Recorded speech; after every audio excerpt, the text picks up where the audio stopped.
ഈശോ മിശിഹായ്ക്ക് സ്തുതിയായിരിക്കട്ടെ. വചനയാത്രയിലേക്ക് നിങ്ങളേവരെയും സ്വാഗതം ചെയ്യുന്നു. വാരം 21 വ്യാഴം. ഇന്ന് നമുക്ക് ധ്യാനിക്കുവാനായി ലഭിച്ചിരിക്കുന്ന തിരുവചനം മത്തായിയുടെ സുവിശേഷം 24 അധ്യായം 41 മുതലുള്ള തിരുവചനങ്ങളാണ്. ഈ ഒരു വചനഭാഗം ധ്യാനിക്കുമ്പോൾ സദാ ജാഗരൂകരായിരിക്കുവിൻ എന്ന് യേശുക്രിസ്തു നമ്മളോട് പറയുന്ന ഒരു വചനഭാഗമാണ്. ഈ ഒരു വചനത്തിന്റെ തുടക്കം ഇപ്രകാരമാണ്: നോഹയുടെ ദിവസങ്ങൾ പോലെ ആയിരിക്കും മനുഷ്യപുത്രന്റെ ആഗമനം. ജലപ്രളയത്തിന് മുമ്പുള്ള ദിവസങ്ങളിൽ നോഹ പേടകത്തിൽ പ്രവേശിച്ച ദിവസം വരെ അവർ തിന്നും കുടിച്ചും വിവാഹം ചെയ്തു കൊടുത്തും കഴിഞ്ഞു പോകും. നമ്മുടെ ജീവിതത്തിൽ ഇത് തന്നെയാണ് സംഭവിച്ചു കൊണ്ടിരിക്കുന്നത്.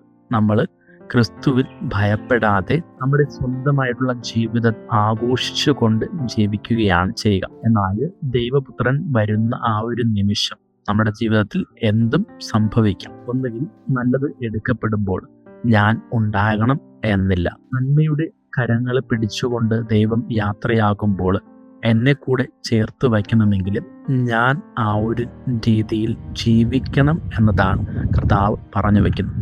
കർത്താവ് ഇവിടെ വ്യക്തമായിട്ട് പറയുന്നു, കള്ളൻ വരുന്നത് പോലെ ആയിരിക്കും. ഏത് ദിവസമാണ്, ഏത് നിമിഷമാണ് ദൈവം വരുന്നത് എന്ന് ആർക്കും തന്നെ അറിയുകയില്ല. അങ്ങനെയുള്ള ഈ ഒരു സാഹചര്യത്തിൽ എന്നെ തന്നെ ഒരുക്കേണ്ടത് ഞാനാണ്. ഞാൻ ജീവിക്കേണ്ടതും ക്രിസ്തുവിനെ പ്രതീക്ഷയോടുകൂടെയാണ് ഞാനും ജീവിക്കേണ്ടത്. ക്രിസ്തു വരുന്നതും കാത്തിരിക്കുന്ന ഒരു വ്യക്തിയായിട്ട് മാറണം എന്നാണ് ഇവിടെ വ്യക്തമാക്കുന്നത്.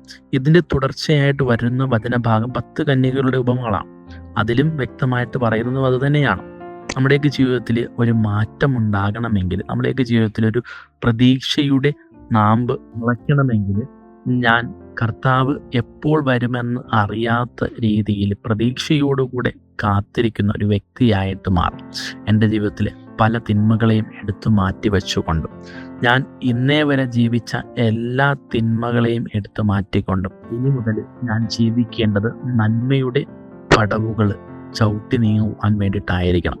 ഒരു ജാഗരൂകത എൻ്റെ ജീവിതത്തിൽ ഉണ്ടാകണമെന്നതാണ് കർത്താവ് ആഗ്രഹിക്കുന്നത്. നമുക്കെല്ലാവർക്കും ആ ഒരു രീതിയിൽ ജീവിക്കുവാനായിട്ട് പരിശ്രമിക്കാം. നന്മയുടെ കരം പിടിച്ചു നീങ്ങുവാനായിട്ട് കർത്താവ് എൻ്റെ ഇടയിലേക്ക് വരുമ്പോൾ ഞാൻ കർത്താവിൻ്റെ കരം പിടിച്ചു നടക്കുവാനായിട്ട് സാധ്യമാകണം.